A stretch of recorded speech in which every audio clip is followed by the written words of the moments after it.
तो hello guys, welcome back to my channel. आज हम बात करेंगे डे शिफ्ट के बारे में, जो कि साल 2022 में आई है। ये एक तरीके की वैम्पायर बेस्ड फिल्म है जिसमें आपको ढेर सारा एक्शन देखने को मिलेगा। तो आज हम डे शिफ्ट को एक्सप्लेन करेंगे। वीडियो के एंड तक बने रहिए। वीडियो काफ़ी इंटरेस्टिंग है, मूवी काफ़ी इंटरेस्टिंग है। आपको मूवी में बहुत सारा एक्शन देखने को मिलेगा। तो चलिए शुरू करते हैं इस मूवी की एक्सप्लेनेशन वीडियो। अब वीडियो के स्टार्टिंग में हमें कैलिफोर्निया के शहर को दिखाया जाता है। यहाँ पर हमको इंट्रोड्यूस किया जाता है कहानी के मेन कैरेक्टर से, जिसका नाम होता है बड। अब बड वहाँ पर पूल क्लीनर का काम कर रहा होता है, यानी कि जो स्विमिंग पूल्स होते हैं उनको साफ करने का काम। तो अब वो जहाँ पर पूल क्लीन कर रहा होता है, थोड़ी देर में वहाँ पे से वो एक आदमी को जाते हुए देखता है। तो उसके जाने के बाद वो अपनी यूनिफॉर्म बदल लेता है। उसके तुरंत बाद अपनी शॉटगन निकाल लेता है और घर के अंदर एंटर करता है। अब हमें बताया जाता है कि वो एक वैम्पायर हंटर है जो कि पूल सर्विस की आड़ में ये काम करता है। अब जैसे ही वो उस घर के अंदर जाता है तो वो उस घर में जाके एक दरवाजे पर सिल्वर का वायर लगा देता है। वो यहाँ पर एक तरीके से वैम्पायर के लिए ट्रैप बिछा रहा होता है। अब वो जैसे ही अगले कमरे में जाता है, उसके सामने एक बूढ़ी औरत आ जाती है। अब वो औरत उसको देखते ही पूछती है कि तुम मेरे घर में क्यों आए हो। अब बड उसे देखते ही शूट कर देता है। अब शूट होने के बाद वो बूढ़ी औरत दूर जाके गिरती है और उसी टाइम हम उसे वैम्पायर में चेंज होते हुए देखते हैं। तो अब वो बूढ़ी औरत बड पे हमला कर देती है।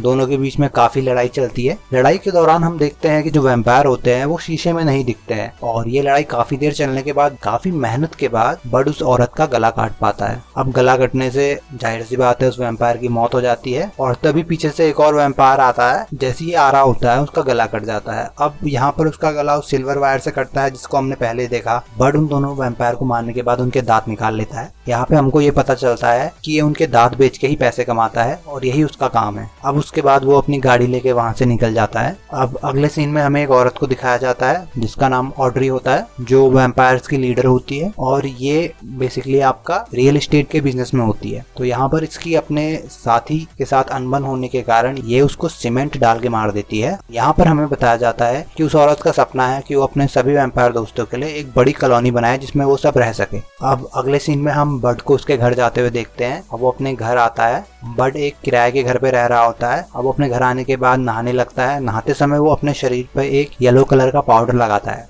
जिससे कि उसके शरीर पे लगा हुआ वैम्पायर का खून निकल सके, क्योंकि उसके खून की गंध पाके दूसरे वैम्पायर उसके पीछे आ सकते हैं। अब अगले सीन में हम ये देखते हैं कि वो अपनी बेटी को लेने उसके स्कूल पे जाता है, जहाँ पर उसकी बेटी उसको देख के बहुत खुश होती है। अब हमको यहाँ पे पता चलता है कि वो जो काम करता है वो किसी को भी नहीं पता। उसने अपने काम के बारे में अपनी वाइफ को कुछ भी नहीं बताया था, क्योंकि ये आदमी बहुत झूठ बोलता था। इस वजह से इसकी वाइफ ने इसे छोड़ दिया था। रास्ते में वो अपनी बेटी को आइसक्रीम खिलाता है और उसके बाद उसे घर लेके जाता है। तभी उसकी बीवी जोसलिन उससे पूछती है कि आखिर उसको इतना लेट क्यों हो गया। तब बड उसे बताता है कि वो किसी के घर गया था पूल साफ करने के लिए। तब उसकी बीवी बोलती है कि इन्हीं सारे झूठ की वजह से मैं तुमसे अलग रहती हूँ। अब यहाँ पर उसकी बीवी उसको ये बताती है कि वो अपने घर को बेच रही है ताकि वो अपनी बेटी की फीस भर सके स्कूल की, और इन सब के बाद वो अपनी माँ के घर फ्लोरिडा चली जाएगी रहने के लिए। ये सब सुनकर बड उससे जाने के लिए मना करता है और उससे बोलता है कि मुझे मंडे तक का टाइम दे दो सारे पैसे जमा करने का। अगले सीन में बड एक शॉप में जाता है जहाँ पर वो वैम्पायर के दांत बेचने वाला होता है। अब शॉप का मालिक उसे अंदर बुलाता है और उससे कहता है वो उसे इन दांतों के बदले $800 देगा। अब ये सब सुनकर बड हैरान हो जाता है और उससे ज्यादा पैसा देने को बोलता है। तब उस शॉप का ओनर उससे कहता है कि अगर तुझे ज्यादा पैसे चाहिए तो यूनियन में जाके बेच दे। यहाँ पर मैं आपको बता दूं कि ये जो यूनियन है वो वैम्पायर मारने की एक तरीके से सरकारी संस्था है, जहाँ पर आपको हर एक रूल को मानते हुए चलना पड़ता है। पहले बड इस संस्था का मेंबर था, पर रूल तोड़ने की वजह से उसे निकाल दिया गया, इसीलिए बड यूनियन नहीं जा सकता था। अब बड उसे ये दांत बेच देता है और साथ ही में अपनी गन और अपने जूते भी बेच देता है, क्योंकि उसे पैसों की सख्त जरूरत थी ताकि वो अपनी बेटी की फीस भर सके। अब अगले सीन में हम देखते हैं कि रात को ऑड्री उस बूढ़ी औरत के घर पे पहुंचती है और देखती है कि उसे किसी ने मार दिया है, और वो ये भी देखती हैं कि इसके दांत भी किसी ने निकाल लिए हैं। अब ये सब देख के ऑड्री काफी दुखी हो जाती है और खून के आंसू रोने लगती है, क्योंकि जो ये बूढ़ी औरत थी वो उसकी बेटी थी। अब यहाँ पर ऑड्री को बड के खून का निशान मिलता है, तो वो अपने आदमी को उसको ढूंढ के निकालने को बोलती है जिसने उसकी बेटी को मारा। तो अब जस्ट अगले सीन में हमारे सामने यहाँ स्नूप डॉग आता है, जो कि बड का जिगरी दोस्त होता है। इसमें उसका नाम बिग जॉन होता है। बिग जॉन यहाँ पर यूनियन का एक बड़ा मेंबर होता है। तब बड उसे बोलता है कि वो उससे यूनियन में वापस ले ले, क्योंकि अगर उसने अगले 5 दिन में पैसों का बंदोबस्त नहीं किया तो उसकी बीवी उसकी बेटी को लेके फ्लोरिडा चली जाएगी। तब जॉन उसे अपने साथ यूनियन के अंदर लेके जाता है। अंदर पहुंचकर वो उसे अपने बॉस से मिलाता है और बड को एक मौका देने को बोलता है। जॉन की वहाँ पर बहुत ज्यादा इज्जत होती है क्योंकि वो बहुत पुराना हंटर था। यहाँ पर उसका बॉस बड की गलतियों की लिस्ट गिनाने लग जाता है जॉन को, जो कि बहुत सारी थी, अनगिनत गलतियां की थी उसने। और यहाँ पर उनका बॉस बड को ये रिमाइंड भी कराता है कि उसे पहले भी बहुत सारे रूल तोड़ने की वजह से निकाल दिया था। यहाँ पर उनका बॉस राल जॉन की बात मानकर बड को यूनियन में वापस से रख लेता है। तो यहाँ पर वो अपनी एक शर्त रखता है, ये तुम्हारा आखिरी मौका होगा और यूनियन का एक आदमी तुम्हारे ऊपर नजर रखेगा। फिर बड एक काउंटर पे जाता है जहाँ पर उसे सेठ मिलता है। यहाँ पर बड सेठ को बुढ़िया के दांत देता है और उन दांत को देखने के बाद सेठ उसे पैसे देता है और फिर कुछ पैसे वापस भी रख लेता है क्योंकि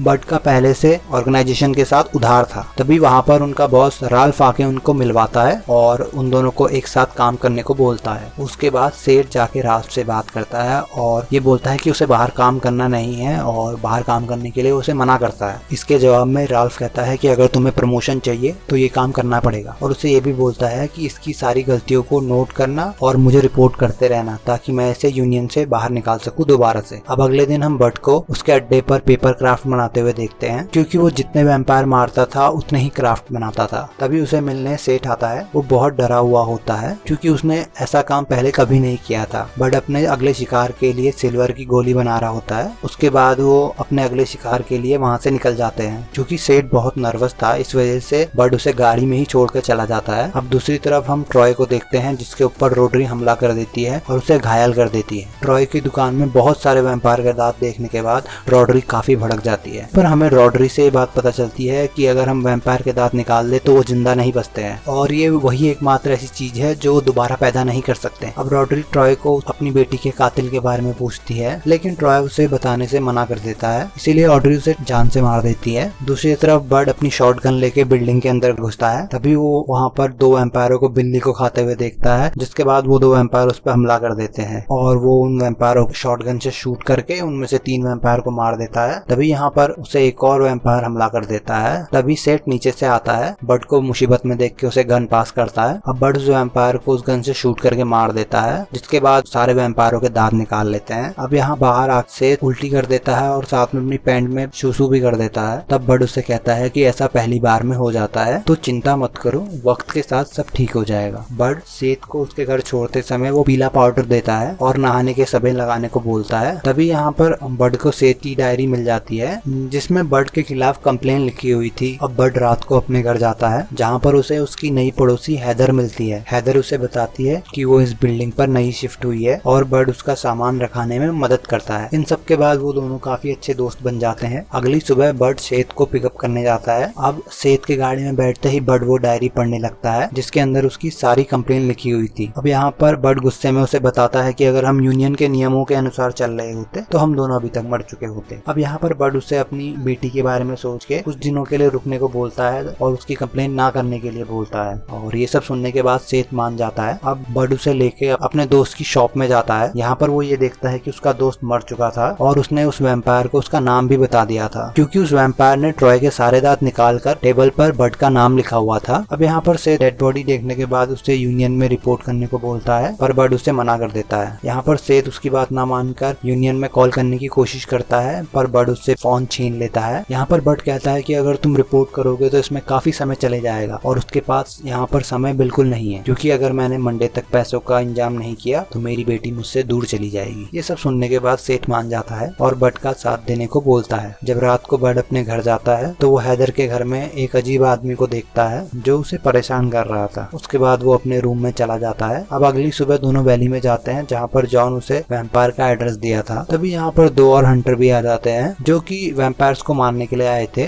बड उन दोनों को वहाँ से चले जाने को कहता है क्योंकि वो उसका शिकार थे। ज्यादा वैम्पायर होने के कारण वो दोनों बड को एक ऑफर देते हैं। अब जितने भी वैम्पायर हम मिलके मारेंगे, उनको आपस में आधा आधा कर लेंगे। इस पे बर्ड राजी हो जाता है। तभी वो अंदर जाते हैं और यहाँ पर वैम्पायरों पे हमला बोल देते हैं और यहाँ बहुत सारे वैम्पायर आते हैं और सबको एक एक करके मारते जाते हैं। मतलब यही पूरी मूवी का मेजर सीन रहता है जहाँ पर आपके सबसे ज्यादा वैम्पायर मरते हैं और सबसे लंबा चलने वाला सीन है। आपको वैम्पायर के मारने काटने में बहुत इंटरेस्ट है तो सबसे ज्यादा मजा आपको इसी सीन में आएगा। तो ये सीन काफी लंबा चलता है और काफी सारे वैम्पायरों को मार दिया जाता है यहाँ पे। अब यहाँ पर वो लोग सारे वैम्पायरों को मारने के बाद उन सबके दांत निकाल में आधा आधा बांट लेते हैं और इतने वैम्पायर मारे होते हैं इन्होंने, इतने दांत इनके पास इकट्ठा हो गए होते हैं। इससे बर्ड काफी खुश हो जाता है। उसके बाद बर्ड घर जाता है जहाँ पर उसको अपनी बेटी को लेकर एक पार्टी में जाना होता है। वो जाना तो नहीं चाहता पर अपनी बेटी की खुशी के लिए वो चले जाता है। तभी बर्ड अपनी बेटी के साथ पार्टी में होता है। उसे वहाँ पर कॉल आती है। ये कॉल ऑड्री की होती है जो उसे उसकी बीवी और बेटी को मारने की धमकी देती है। तभी यहाँ पर बर्ड उस आदमी को देखता है जिसको उसने उसकी पड़ोसी हैदर के साथ देखा हुआ था। तभी बर्ड अपनी बेटी को लेकर वहाँ से भागने की तैयारी करता है। तभी वो आदमी बर्ड के पास आता है लेकिन तभी बर्ड उसका गला काट देता है और वहाँ से भागने लगता है। यहाँ पर काफी कार चेजिंग होती है जिसमें वो उसके बहुत सारे आदमियों को मार देता है। भागते हुए वो एक पतली सुरंग के पास पहुंचता है। यहाँ पर वो अपने टायर फोड़ देता है सारे और वहाँ से भागने में कामयाब हो जाता है। उसके बाद जब बर्ड अपनी बेटी को लेकर अपने घर पे पहुंचता है तो वो यहाँ पे ये देखता है कि ऑड्री और उसके आदमी उसके घर पे पहले से ही मौजूद थे और यहाँ पर वो उसकी बीवी को बंदी बनाकर रखे हुए होते हैं और सेठ को मार चुके होते हैं। फिर उसकी वाइफ उससे पूछती है कि यहाँ पर ये सब क्या चल रहा है। तभी बर्ड उसे सारी सच्चाई बताता है जिसे सुन के वो शॉक हो जाती है। तभी ऑड्री उसकी बीवी और बच्ची को लेकर वहाँ से चली जाती है और उसे बेहोश करके वहीं पर मरने को छोड़ देती है। फिर कुछ समय बाद बर्ड को होश आता है। ठीक उसी समय सेठ भी जाग जाता है। यहाँ पर सेठ को पता नहीं होता पर वो वैम्पायर बन चुका होता है। यहाँ पर सेठ का अंदर का जानवर धीरे धीरे बाहर आने लगता है और वो बर्ड पर हमला कर देता है तो बर्ड उसकी गर्दन काट देता है। अब सेठ का सर अलग होने के बाद भी वो जिंदा था और बर्ड से कहता है कि आखिर तुमने ऐसा क्यों किया, मैं तुम्हारा पार्टनर हूँ। तब यहाँ पर बर्ड कहता है कि गलती से हो गया। यहाँ पर सेठ वापस से अपने सर को अपने शरीर के साथ जोड़ लेता है और उससे कहता है कि अब उन्हें यहाँ से निकलना होगा। अब दोनों मिलकर हैदर के पास जाते हैं जो कि उसकी पड़ोसी थी क्योंकि बर्ड को हैदर पे शक था। यहाँ पर बर्ड हैदर के घर जाते ही उस पर हमला करता है और यहाँ पर बर्ड हैदर से पूछता है कि आखिर उसने उसे धोखा क्यों दिया। अब यहाँ पर हैदर उसे बताती है हम दोनों को करीब आता हुआ देखकर ऑड्री ने उसे भी वैम्पायर बना दिया था ताकि मैं तुम्हारे ऊपर नजर रख सकूं। और यहाँ पर हैदर उसे ये भी बताती है कि कुछ दिन पहले तुमने जिस बुढ़िया को मारा था ऑड्री उसकी माँ है, इसलिए ऑड्री तुम्हारे परिवार को नुकसान पहुंचाने की कोशिश कर रही है। और यहाँ पर उसे ये भी बताती है कि वो एजेंट बन के पूरी वैली को खरीद रही है ताकि वहाँ पर एक वैम्पायर कॉलोनी बसा सके। तभी हैदर सेठ को खून पिला देती है जिससे उसका सर जुड़ जाता है। अब ये तीनों मिलकर ऑड्री के अड्डे पे पहुंचते हैं और वहाँ पर जितने वैम्पायर होते हैं सबको मारने लगते हैं। तभी हद से ज्यादा वैम्पायर आने के कारण ये लोग फंस जाते हैं। तभी हम यहाँ पर जॉन की एक खतरनाक एंट्री देखते हैं। यहाँ पर वो एक मशीन गन लेके सबको भून देता है। हैदर बर्ड को टनल में जाने का रास्ता बताती है जहाँ पर आगे जाने से उसे उसका परिवार मिल सकता है। ये बोलते ही हैदर और सेठ दूसरे वैम्पायर्स को मारने के लिए चले जाते हैं और उसके बाद जॉन और बर्ड दोनों आगे बढ़ते हैं। सामने आने वाले सभी वैम्पायर को मार गिराते हैं। यहीं पर उन्हें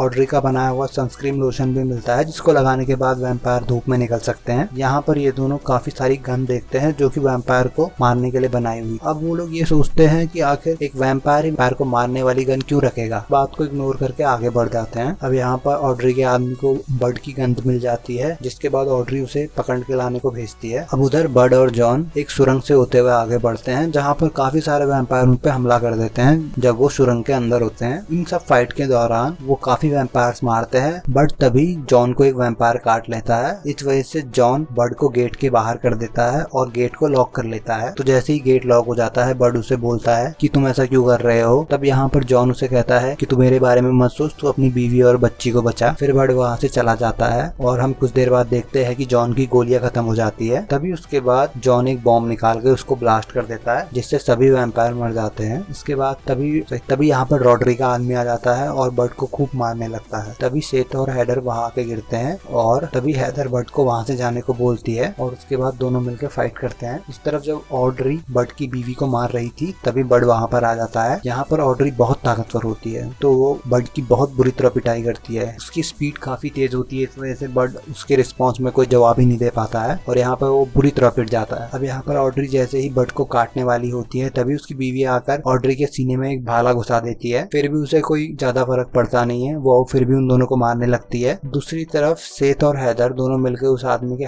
दोनों हाथ उखाड़ देते हैं और उसे वहीं पे मार देते हैं। अब इस तरफ बड अपनी आखिरी चाल चलता है और ऑड्री को गोली मारता है, जिससे वो मरती तो है नहीं, लेकिन बड की तरफ बिजली की तरह तेज रफ्तार से उसे मारने के लिए आती है। पर तभी जैसी वो बड के पास पहुंचने वाली होती है, अचानक से उसका गला कट जाता है, क्योंकि बड ने वहां पर सिल्वर वायर बांध दी होती है, जिसके बारे में ऑड्री को कोई पता नहीं होता है। इन सब के बाद ऑड्री मर जाती है और बड अपनी फैमिली को लेकर वहां से निकलता है और अपनी फैमिली को सेथ और हैदर से भी मिलाता है। तभी लौटते वक्त उन्हें टनल में जॉन की हैट मिलती है, जिसको वो सेथ को दे देता है और ये भी कहता है कि ये तुम्हें ताकत देगी। सब जैसे ही वहां से निकल रहे होते हैं, वहां पर यूनियन से राफ आ जाता है। यहाँ पर वो हर तरीके के चार्जेस लगाकर बड को फायर करने की कोशिश करता है, पर दूसरी तरफ सेथ उसे बचा लेता है, इसलिए राफ वहां से गुस्सा होकर निकल जाता है। और इस तरफ बड की फैमिली एक साथ मिलकर दोबारा से रहने का फैसला करती है। अब यहाँ पर सबके जाने के बाद हम जॉन को उस टनल से निकलते हुए देखते हैं जो उस धमाके से बच गया होता है। अब इसी के साथ ही एक्शन पैक्ड मूवी खत्म होती है और लास्ट में हम देख ही चुके हैं कि अपना स्नूप डॉग जिंदा बच जाता है। मूवी बिल्कुल एक स्टाइलिश वे में। तो गाइस, अगर आपको वीडियो पसंद आई है तो वीडियो को लाइक और शेयर जरूर करिए और कमेंट करके अपने ओपिनियन हमें बताइए। और अगर ऐसी ही वीडियो और देखनी है तो चैनल को सब्सक्राइब करें। सो मिलते हैं नेक्स्ट वीडियो में, तब तक के लिए टाटा बाय बाय।